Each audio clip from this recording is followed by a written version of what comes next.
Hello friends, welcome to physio room. आज हम बात करेंगे कुछ ब्रीदिंग एक्सरसाइजेस की जो कि पोस्ट कोविड पेशेंट को हम करा के जिसके थ्रू हम उसकी जो रेस्पिरेटरी कैपेसिटी है उसको इम्प्रूव कर सकते हैं।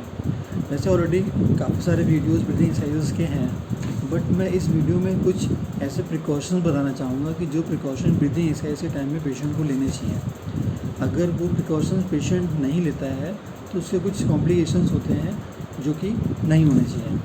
तो उसमें सबसे पहला प्रिकॉशन ये है कि जब भी हम किसी पेशेंट को ब्रीदिंग एक्सरसाइज कराते हैं तो पेशेंट को हम बोलते हैं avoid forceful expiration. First thing हम ये बताना चाहेंगे कि इनहेलेशन और एक्सहेलेशन यानी इंस्पायरेशन और एक्सपायरेशन होता क्या है। इंस्पायरेशन मतलब होता है जब हम ब्रीथ इन करते हैं यानी जब सांस को अंदर खींचते हैं। एक्सपायरेशन मतलब होता है जब हम एक्सहेल करते हैं यानी जो एयर होती है उसको हम बाहर निकालते हैं। ठीक है, तो जब भी हम इंस्पायरेशन के बाद जब एक्सपायरेशन करते हैं, जब हम एक्सहेल करते हैं, तो एक्सहेल करते समय पेशेंट को फोर्सफुल एक्सपायरेशन नहीं करना चाहिए। अगर पेशेंट फोर्सफुल एक्सपायरेशन करता है यानी कि जैसे सांस लिया उसने, अगर फोर्सफुल एक्सपायरेशन करता है तो उसके थ्रू क्या होता है, एक टर्बुलेंस, एयर टर्बुलेंस क्रिएट होता है जो कि ऑब्स्ट्रक्शन को इंक्रीज़ करता है और ब्रोंकोस्पाज्म को क्रिएट करता है। तो ये हमें ध्यान रखना है। सेकेंड प्रिकॉशन जो है कि हमको प्रोलॉन्ग एक्सपायरेशन नहीं करना, यानी प्रोलॉन्ग ड्यूरेशन तक, तो प्रोलॉन्ग एक्सपायरेशन नहीं करना। अगर हम प्रोलॉन्ग एक्सपायरेशन करते हैं तो उसमें क्या होता है कि जब हम दोबारा इंस्पायरेशन करते हैं तो उतना इंस्पायरेशन हमारा एफिशिएंट नहीं होता है जितना कि एफिशिएंट होना चाहिए। जो थर्ड प्रिकॉशन ये है कि जब भी हम इंस्पायर करते हैं यानी इनहेल करते हैं एयर को, तो उस समय पेशेंट को हमें एडवाइस करना है कि उसका अपर चेस्ट का मूवमेंट नहीं होना चाहिए। अगर उसका अपर चेस्ट का मूवमेंट होता है तो उसको हम एक परफेक्ट इंस्पायरेशन नहीं मानते। तो पेशेंट को हमें हमेशा एक्सप्लेन करना है कि जब भी हम इनहेल करेंगे, जब इंस्पायरेशन करेंगे, तो हमें अपर चेस्ट का मूवमेंट कम से कम करना है, क्वाइट रखना है। यानी जो एक्सेसरी मसल्स हैं, स्टर्नोक्यूडोमास्टाइड है, ट्रेपेजियस है, स्केलीज है, अपर चेस्ट है, उसको इन्वॉल्व नहीं करना है। सिर्फ डायफ्राम जो हमारी मेन मसल्स है उसको ही यूज़ करना है। फोर्थ जो प्रिकॉशन है वो ये है, जो मेन है, कि जब भी हम पेशेंट को ब्रीदिंग एक्सरसाइज कराते हैं तो वन टाइम में हमको 6 to 7 टाइम्स ही रिपीटिशन करानी चाहिए। अगर हम वन टाइम में ज़्यादा रिपीटिशन कराते हैं तो वो जो पेशेंट के लंग्स हैं वो हाइपर वेंटिलेट हो जाते हैं, जो कि नहीं होना चाहिए। तो first precaution, avoid forceful expiration. Second precaution, avoid forceful prolong expiration. Third, avoid the upper chest movement during inspiration, and repetition of inspiration or expiration is 6 to 7 times is maximum. ठीक है, it is sufficient, not more than this. So ये कुछ precautions हैं जो कि patient अगर लेता है ड्यूरिंग ब्रीदिंग एक्सरसाइजेस, जो कि शायद अभी इस पर फोकस नहीं कर रहे हैं लोग, तो जिससे कि और कॉम्प्लिकेशन होने से हम पेशेंट को बचा सकते हैं। अब कुछ ब्रीदिंग एक्सरसाइजेज जो कि हम बताएंगे आपको, कुछ सिलेक्टेड एक्सरसाइजेज हैं जो कि हम पेशेंट को हमें एक्सप्लेन करना है। कैसे एक्सप्लेन करना है मैं बताता हूँ आपको। फर्स्ट एक्सरसाइज है, इसको हम बोलते हैं डायफ्रेगमेटिक ब्रीदिंग एक्सरसाइजेज। डायफ्रेगमेटिक मतलब क्या है, डायफ्राम। तो डायफ्राम मेन मसल्स है इंस्पायरेशन की, राइट। तो उसको हमें पेशेंट को कैसे एक्सप्लेन करना है, जैसे मैंने उसमें बताया था कि इसमें भी जो डायफ्रेगमेटिक ब्रीदिंग एक्सरसाइज है इसमें भी अपर चेस्ट का इन्वॉल्वमेंट नहीं होना चाहिए।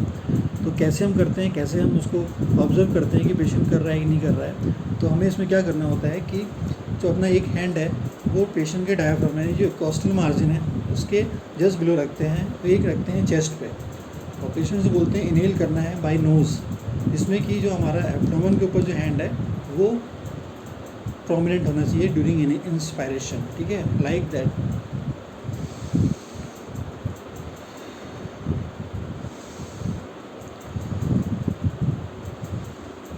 अपर चेस्ट का इन्वॉल्वमेंट कम से कम हो, जो हमारा लोअर हैंड है उसका मूवमेंट हो, इसके थ्रू हम ऑब्जर्व कर सकते हैं कि हाँ ये राइट पैटर्न पे पेशेंट कर रहा है। ठीक है, इसको हम बोलते हैं डायफ्रेगमेटिक ब्रीदिंग एक्सरसाइजेस।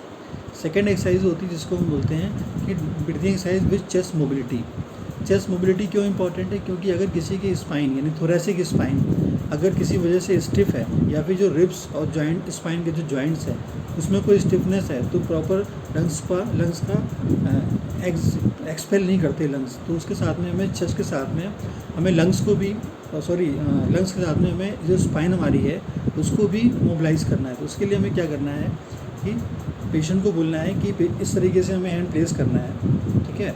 और जब हम इनहेल करेंगे तो हमें आगे बेंड होना है, जब हम एक्सहेल करेंगे तो हमें पीछे जाना है। जब इनहेल करेंगे तो हमको पीछे जाना है, जब एक्सहेल करेंगे तो हमको आगे आना है, राइट। यही किस तरीके से करना है, बाय नोज़ इनहेल करना है,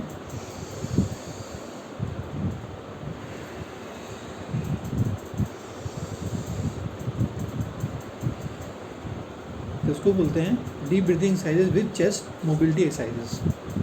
इसके बाद जो नेक्स्ट एक्सरसाइज को बोलते हैं purse slip breathing. Purse slip breathing में क्या करते हैं, हम बाय नोज़ एयर को इनहेल करते हैं और जब एक्सहेल करते हैं तो जो हमारा लिप्स है उसका जो शेप है वो जैसे कि हम कैंडल को ब्लोट कर रहे हैं उस तरीके से, या फिर बैलून को हम एयर कर रहे हैं उस तरीके से होना चाहिए। तो जैसे स्पेस को हम नैरो करते हैं लिप्स के, तो क्या होता है कि जो एयर का प्रेशर होता है बैकवर्ड भी जाता है बिकॉज ऑफ नैरो स्पेस। तो जो बैकवर्ड जाता है तो जो भी ऑब्स्ट्रक्शन है, जो भी एयरवे में ऑब्स्ट्रक्शन उसको क्लियर करता है, ठीक है, और वेंटिलेट करता है। किस तरीके से करना है इसको,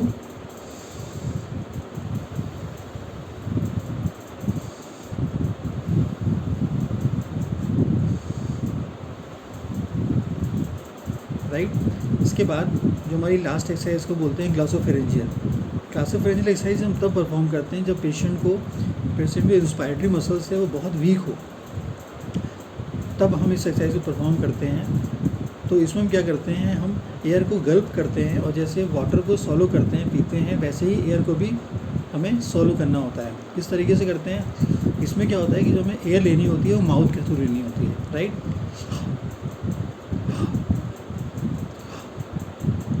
तो हमें एयर लेनी है बाय माउथ और इनगल्फ करना है, ठीक है।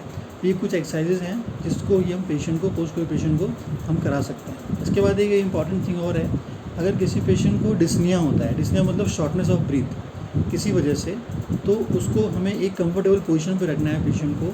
जैसे कि किसी पेशेंट को डिस्निया हो रहा है, उसको ब्रीदिंग में प्रॉब्लम हो रही है, तो हम पेशेंट्स को फॉरवर्ड बेंड सिटिंग पोजीशन में या स्टैंडिंग पोजीशन में, फॉरवर्ड बेंड पोजीशन में इस तरीके से पिलो के साथ में टेबल में रख के इस तरह बैठाते हैं और पेशेंट से बोलते हैं कि जैसे हम फॉरवर्ड बेंड पोजीशन में आते हैं वैसे क्या होता है कि जो हमारा डायफ्राम होता है वो स्टिमुलेट होता है उस मूवमेंट को परफॉर्म करने के लिए, ब्रीदिंग एक्सरसाइज, ब्रीदिंग मूवमेंट को परफॉर्म करने के लिए। तो इसमें हम क्या करते हैं कि जैसे पेशेंट को बैठाते हैं और पेशेंट से बोलते हैं कि जब तक जो शॉर्टनेस ऑफ ब्रीथ है कंट्रोल नहीं होता तब तक आपको बीच बीच में पर्सली ब्रीदिंग यानी इनहेल करना है बाय नोज़ और पाउटेड रिब्स के थ्रू हमें एक्सहेल करना है पर्सली ब्रीदिंग, और डायफ्रैग्मेटिक ब्रीदिंग को अल्टरनेटिवली हमें पेशेंट को परफॉर्म करने को बोलना है जब तक कि हमारा जो शॉर्टनेस ऑफ ब्रीथ है, जो डिस्निया हो, वो कंट्रोल ना हो जाए। तो ये कुछ पॉइंट्स थे जिसमें कि प्रिकॉशन सबसे इम्पॉर्टेंट थे और कुछ एक्सरसाइजेस थी। इसके साथ में जो डिस्निया होता है उसमें कैसे कंट्रोल करना है होम में ही, वो ये सारे थे। Okay, thank you.